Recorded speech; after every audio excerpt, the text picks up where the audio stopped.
Hey everyone, welcome back to another video. Thank you for joining us. Today I have a very special video in store. I am doing an interview with my buddy, Bronson, and I just want you to know about this awesome, special person that I have become friends with. So I'm going to be asking him some questions about himself and what makes him so special as a friend and a person to society. So let's roll into it. So Bronson, you and I have known each other for what, 2-3 years now? I'm gonna say 3 at most. Yeah. So I called you one of my best friends, one that's special to my heart. Now, I know what makes you special, but why don't you tell the viewers what makes you so special? Well, in all truth, nothing really makes me special. I'm one of those kids that you see down the block that is always rushing to class and always wanting to make something out of his life. I'm not going to say I'm one of those movie star type guys who's aspired to, rise to fame and all that.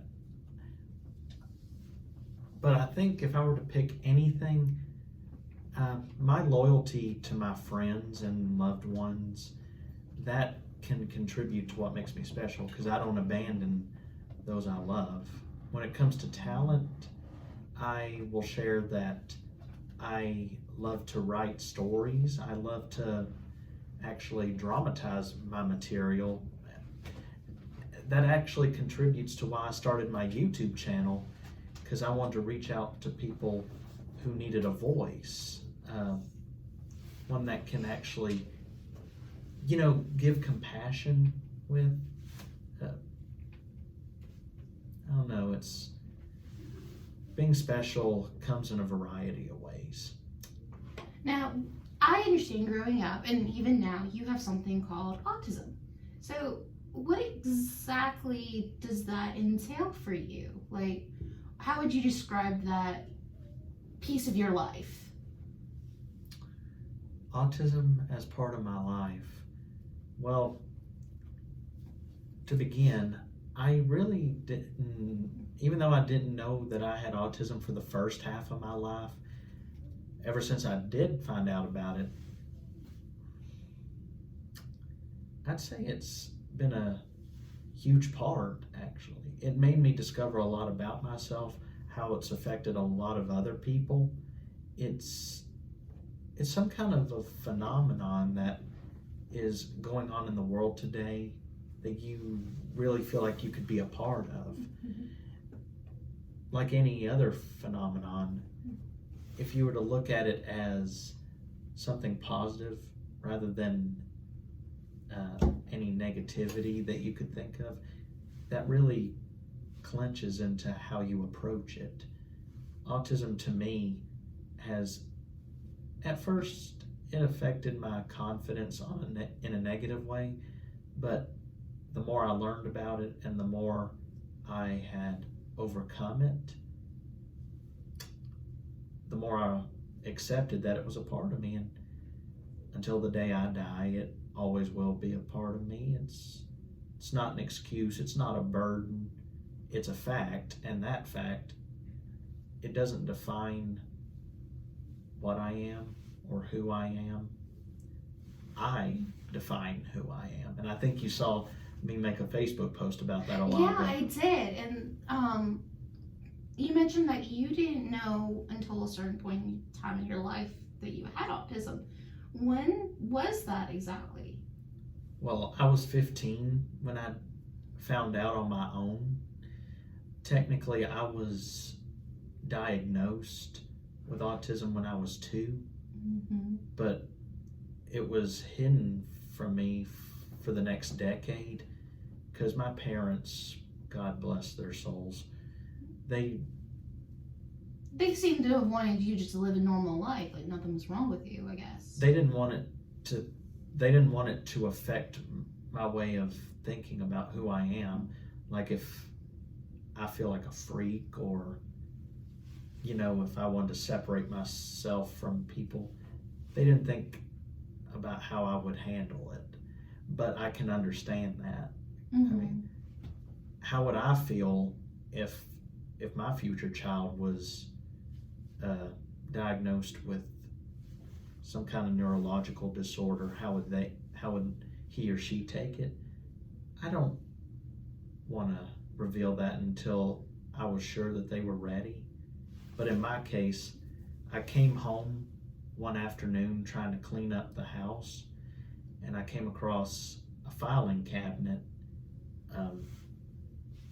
some papers scattered across the floor, and I tried picking them up, and in one folder that was like laying down, picked it up, and it read UAB Center for Rehabilitation. It's somewhere in the hospital. Like I said, that was a long time, even since I read it. Yeah, I can believe it. And I picked it up, and it talked about autism diagnosis confirmation papers. And I thought, do my parents have this? Then I started reading about a subject displaying symptoms of repetitive behavior, infrequent mood swings, habits, the general stuff. Then I saw my name on that paper, like right near the center of where the doctor had signed it. Patient is displaying symptoms of pervasive developmental disorder not otherwise specified. And when I read that and saw my name attached to the subject of diagnosis, I was in denial, complete shock. I can believe that.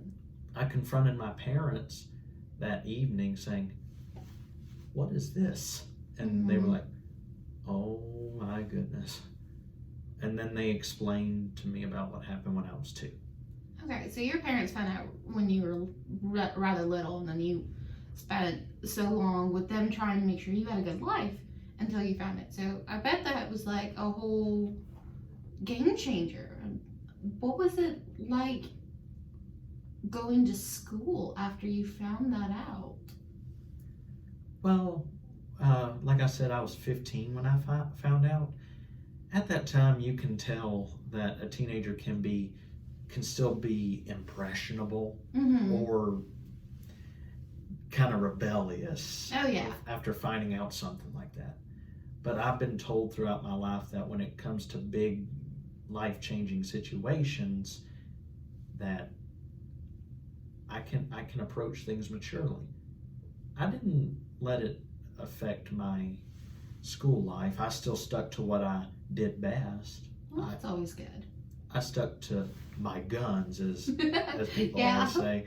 I paid attention in school, but there did come some times when I approached my counselor on asking her if she ever dealt with kids who had a similar disorder to mine. And she said, "Oh, definitely. Every year, about 50 students have different kinds of disabilities.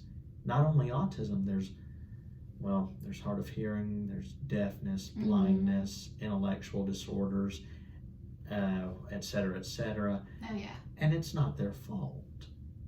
But I felt comfortable after finding out about that there was more people than me, that there weren't many at my school. Right.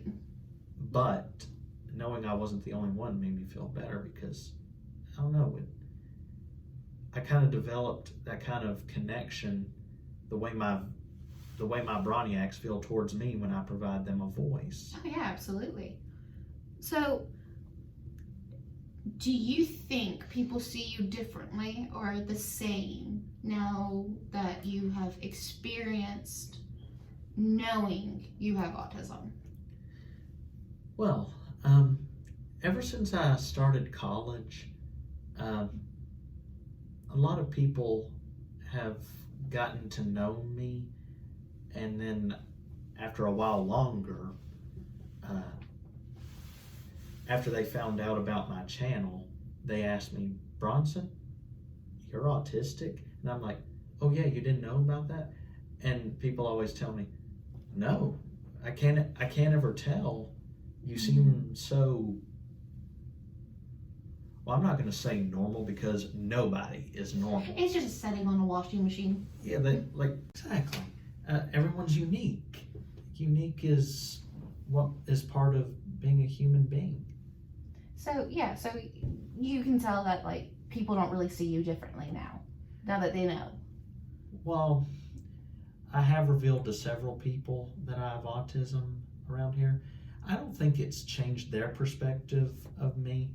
They have noticed, however, that when it comes to my process thinking skills,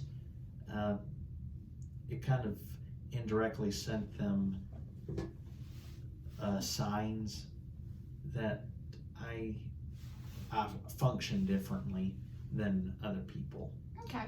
So if you could go back in time, what would you tell your younger self? I would slap myself. Why? I would slap myself for doubting myself. Yeah, that's a good reason. But why were you doubting yourself back then? Well, I actually doubted myself before I found out I was autistic. Because all my life, or all through the first half of my life, I was wondering, how come I can't answer a question straightforward like the other kids? Like, I don't know the answer to much of it, everything, but everyone I know seems to have a quick answer to it. Why can't I be good at a sport? Or why can't I, it's a little complex to go into, but what I can... There's a lot of questions that didn't have that answer until you found out. Maybe it was a lack of self-confidence. I mean, I believe that if I could go back in time, I could tell my younger self there's much more potential in me than I had buried beneath the anxiety. Okay. So, what advice would you give to others that have autism? The best advice I can give to anyone else that is autistic, never be ashamed. I like that. I feel like that can go to anyone even. Okay, so what would you tell parents that have a child or children with autism? What advice would you give them? Well, this is going to be a little challenging for me because I'm not a parent yet. Right, but as a son to parents, what would you tell these parents? Well, to anyone watching this who is a parent of someone who has autism, I don't know how difficult the situation may be, how severe the autism could be, but always remember, look beyond the autism. Look at your child. Tend to their needs. If something is troubling them, comfort them. If something is making them happy, embrace it with them. Everyone has different interests, even people with autism.